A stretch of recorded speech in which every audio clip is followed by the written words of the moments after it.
Наш эфир продолжает брифинг оперштаба по эпидситуации. Узнаем о текущей обстановке в республике. Предлагаем послушать. Добрый день. Какова эпидситуация в Республике Саха-Якутия на сегодняшний день?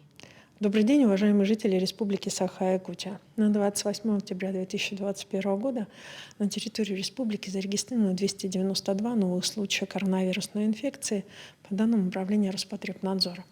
Достаточно сложной остается санитарно-эпидемиологическая ситуация в столице нашей республики, где зарегистрировано 147 случаев. На настоящий момент осложнение ситуации имеется в Жиганском и Кобяйском улусах, в которых зарегистрировано 15 и 13 случаев соответственно. Сложность представляет собой и Мирнинский и Мегино-Кангаласский улусы, в которых зарегистрировано 12 и 11 случаев. На сегодня необходимо обратить внимание на сложившуюся ситуацию в Усьмайском районе, в котором на настоящий момент зарегистрировано 10 случаев, однако с большим количеством контактных лиц. Необходимо также обратить внимание на наши северные районы, к которым относятся Оленёкский, Амиконский и Тампонский районы, в которых зарегистрировано 9 и 8 случаев соответственно.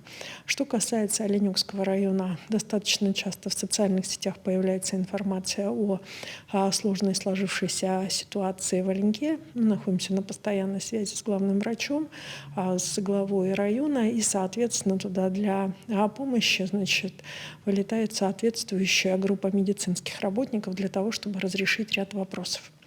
В 11 районах республики зарегистрировано от 1 до 7 случаев. Необходимо обратить внимание, что мы находимся сейчас в режиме, определенном указом главы Республики Саха-Якутия, направленный на обеспечение санитарно-эпидемиологического благополучия. Основной целью введенных QR-кодов, которые определил глава Республики Саха-Якутия, является прежде всего не передача и разрыв цепочек по передаче вируса на территории республики. Поэтому на сегодня обращаемся к гражданам, соответственно, уменьшить свои контакты в силу возможностей, предоставленных сегодня со стороны государства в лице Российской Федерации и Республики Саха-Якутия. Наиболее напряженная ситуация в Абыйском, Жиганском, Кобяйском, Намском, Мегино-Кангаласском, Усялданском и Хангаласских районах. Необходимо обратить внимание на то, что именно во всех районах республики введение QR-кодов должно являться обязательным, и, соответственно, органы местного самоуправления должны осуществлять совместно с органами внутренних дел контроль за их соблюдением.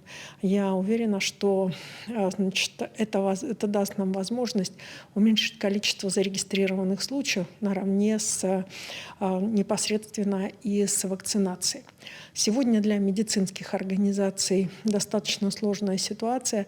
В тяжелом состоянии находится 181 человек. Необходимо обратить внимание на сокращение инкубационного периода развития заболевания. Оно течет достаточно быстро.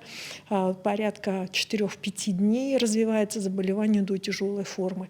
На ИВЛ в целом по республике находится 37 человека. Конечно же, медики борются за жизнь каждого, независимо от того, где находится пациент. Во всех центральных районных больницах соответствующие ИВЛ и обеспечение кислородом, оно сегодня имеет место быть, так же, как и лекарственными препаратами. В республике провакцинировано около 54% взрослого населения республики. За сутки у нас продолжают проводиться исследования, и высокий уровень исследований, который проводится на территории республики, во многом превышает среднероссийский. И у нас на территории республики делается около 5522 исследований на новую коронавирусную инфекцию разными тест-системами от и ПЦР, и ФА, и ХА, но все они получают подтверждение через соответствующие лаборатории. Необходимо обратить внимание на то, что на настоящий момент для нас базовой позицией является вакцинирование. Во всех учреждениях здравоохранения, открыты пункты, в которых мы приглашаем граждан как для вакцинации, так и для ревакцинации. Хотелось бы обратиться к гражданам республики. Подумайте о своем здоровье, о здоровье своих близких. Сегодня вакцина является единственным способом, которым способны предотвратить и не дать распространяться заболеванию и может облегчить течение заболевания в более тяжелой форме. Это был брифинг оперативного штаба по COVID-19, а мы продолжаем. Мы продолжаем освещать самые заметные события. В студии Надежда Саханская. Здравствуйте. И вот основные темы. Потребитель может быть спокоен. Зараженное мясо свинины не дошло до прилавков. Берег левый, берег правый. Паромы по маршруту Нижний Бестях-Якутск ходят в штатном режиме до конца этой недели.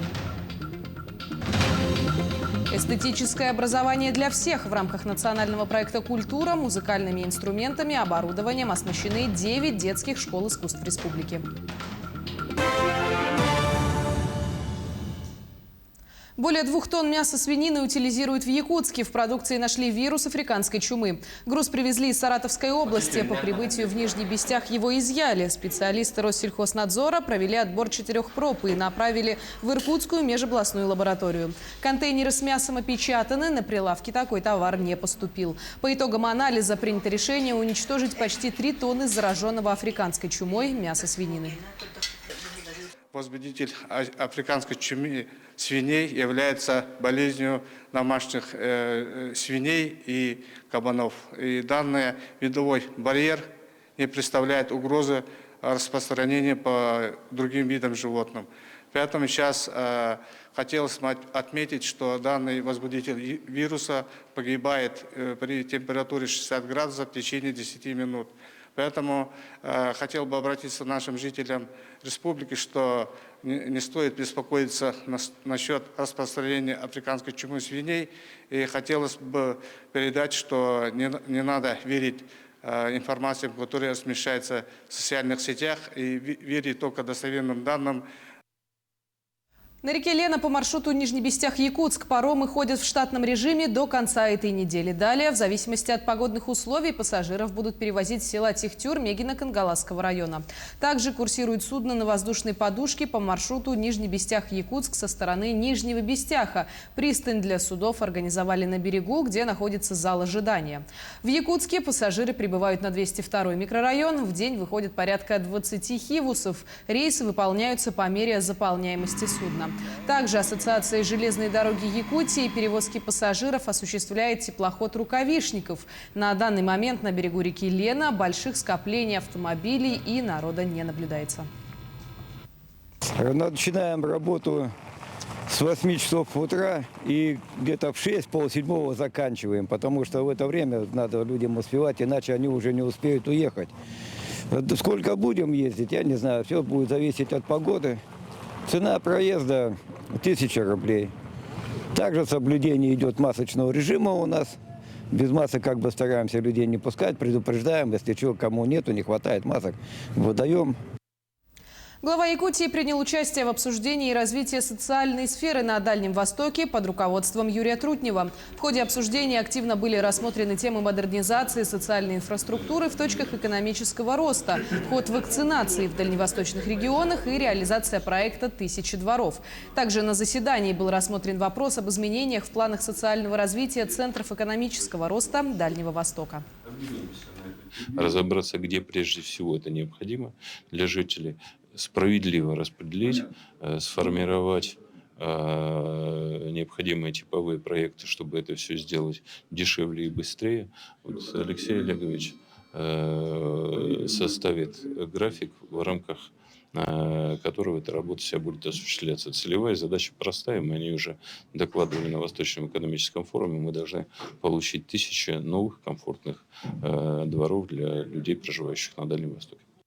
Более того, глава Якутии внес предложение о включении в план социального развития проект креативного кластера «Квартал труда» в Якутске. По итогам заседания было принято решение о поддержке проекта. Он получит финансирование из федерального бюджета. На креативный кластер «Квартал труда» Якутия получит 412 миллионов рублей по программе «Единая субсидия». На выделенные федеральные средства будут завершены строительно-монтажные работы, закуплено и установлено технологическое оборудование для профессиональных студий, для производства цифрового контента и концертной и выставочной зон. Планируемая дата запуска «Квартала труда» – апрель 2022 года. Ранее его планировали запустить в конце 2021.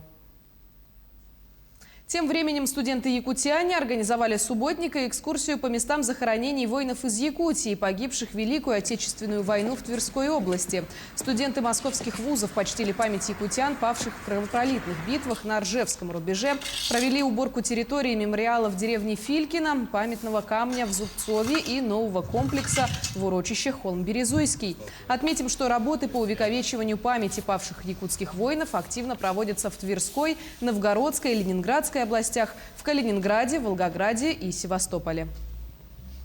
Каждый человек должен знать истории своего народа, должен периодически туда ездить и вспоминать это место. Я бы посоветовал это своим однокурсникам, ибо это наша история. В 2021 году в рамках национального проекта «Культура» музыкальными инструментами и оборудованием оснащены 9 детских школ искусств. С первого дня работы проекта была разработана дорожная карта, заключены договоры с производителями и поставщиками. В Татинской школе искусств выделено более 5 миллионов рублей, на которые школа приобрела музыкальные инструменты экстра-класса. Это фортепиано, баян, гитары, скрипки, набор хомусов. Также обновлена корпусная мебель школы, приобретены мольберты, этюдники, интерактивные доски. Школа и раньше называлась одной из ведущих школ республики. Теперь с таким оснащением коллектив и учащиеся должны достигнуть еще больше новых вершин. К примеру, только в этом году у нас 2 выпускника поступили в престижнейшую Новосибирскую консерваторию имени Глинки. Это Давыдов Константин – баян и Заволоцкая Лиана на музыкальную педагогику. Благодаря реализации национального проекта «Культура» у нас появилась реальная возможность подняться на новую ступень развития, что ставит перед всем коллективом задачу поднятия качества образования. К этому часу это все новости. Оставайтесь с нами.